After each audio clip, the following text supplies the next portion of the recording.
If you guys are thinking of selling your house in Milton, here's some stats that I think you should be aware of before putting the house up for sale, just so you guys know, what you're walking into, because the market has changed quite a bit, and I don't want you guys to, get set up for disappointment because some agents didn't give you guys up-to-date stats, because the stats from the winter are pretty much useless.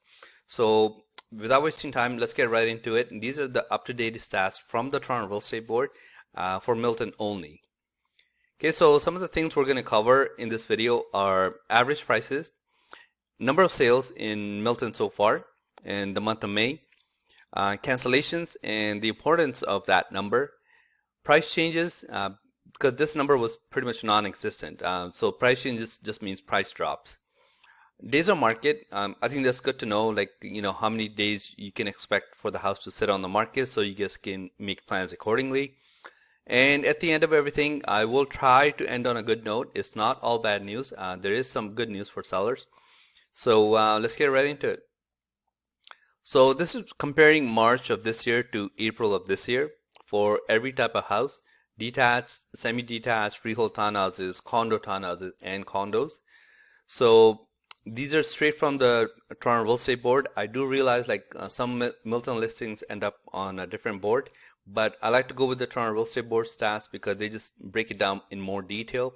So okay, so just in 1 month, detached prices went down $233,000, and these are average prices. These are not median prices.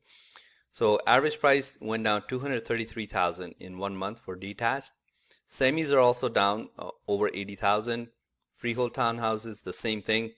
Condos are not doing too bad. They're down about 20,000 or so, but not doing too bad compared to other types of properties. So that's just from March to April. And if you guys want to see month by month which way the market has gone this year, I prepared this state-of-the-art chart. I'm always proud of these charts. I've made them for other cities before. Okay, maybe I'm a boomer, so these small things impress me. Anyways, February, the market peaked for pretty much every type of property. As you can see, for detached as well, it was a little higher than March. Semis were quite a bit higher in February, then it's been going down since then. Same thing for freehold townhouses. Condos, like I said, not doing too bad. Okay, so that is the breakdown for the whole year, January, February, March, April so far. And how many homes have sold in the month of May? And I compared it to last year. So last year, from May 1st to May 16th, 176 houses sold on the Toronto Real Estate Board for Milton. Same timeline this year, 102. So number of sales is down compared to last year. I think that's important to know. Second stat I think you guys should be aware of is number of cancellations. Now, I compared it to same time last year, May 1st to May 16th. 78 homes, for one reason or another, canceled their listing last year. And compare that to this year, 142 canceled their listing. Now, I've gone over this in other videos, like why do listings get canceled? More than likely, it's just two reasons. One smaller reason is, the seller's family situation changed and they don't want to sell anymore. So that is always possible. It's a smaller chance, but that does happen. More than likely what happens is that they were not getting the price that they wanted, and maybe it's on the market for 3, 4, 5 weeks. And then the agent suggested, you know what, the market's changed. So why don't we drop the price and just relist it as a new listing so it shows up 0 days on the market, and maybe some people won't notice that it's an old listing. So more than likely that does happen. So 142 cancellations just in the 2 weeks this year compared to 78 last year. Okay, so a couple more stats I think that might help you out is right now there are 323 listings on the Toronto Real Estate Board for Milton, and out of those, 57 of them were not getting the price that they wanted, so they've had to drop their price. So instead of canceling the listing like these folks here, they've just dropped the price. So 57 out of 323 have dropped their price because they weren't getting the price that they were looking for. And out of 323, 148 of them have been on the market for longer than 2 weeks. Now, just a bit of a disclosure, like in a normal market, this number is nothing special. It is normal for a house to take 2, 3, 4 weeks to sell. Like that is considered normal.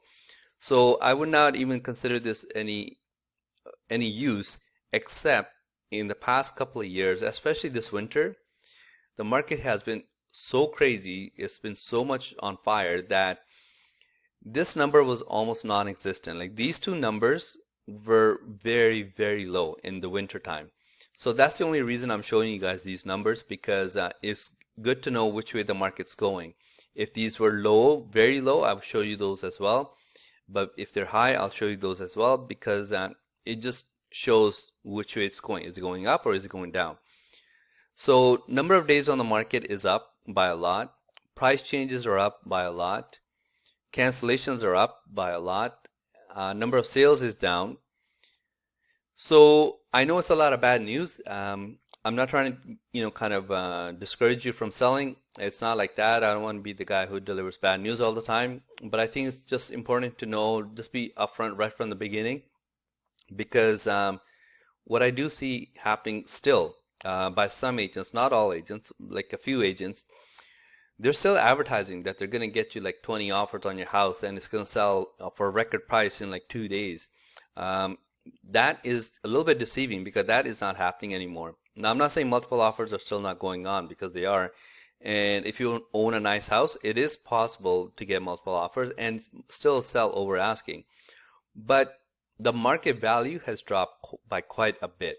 So please be very careful if someone is promising you the moon and the stars, because you might be setting yourself up for disappointment.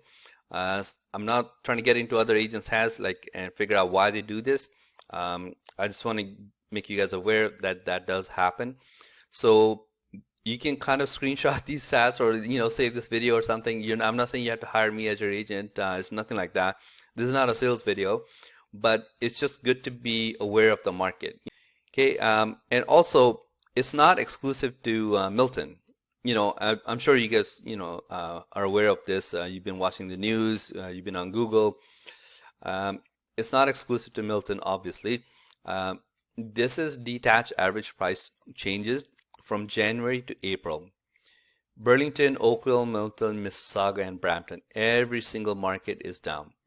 Okay, so actually Milton is probably doing the strongest of all those markets if you compare it from January to April.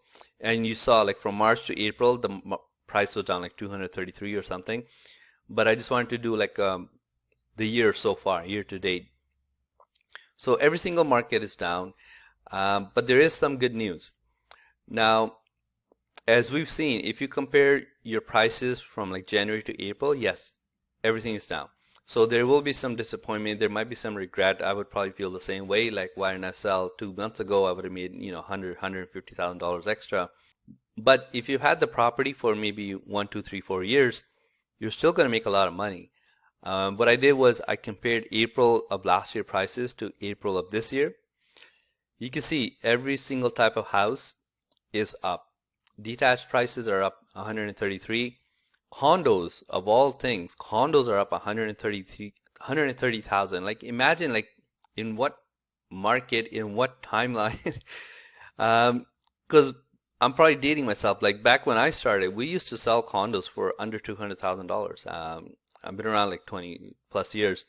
So to make profit of 130,000 in 1 year on a condo is just like, it boggles the mind. So that's kind of the good news. That's the kind of positive way of looking at it. Like if you've had the property for longer than 1 year, you're still going to make a ton of money.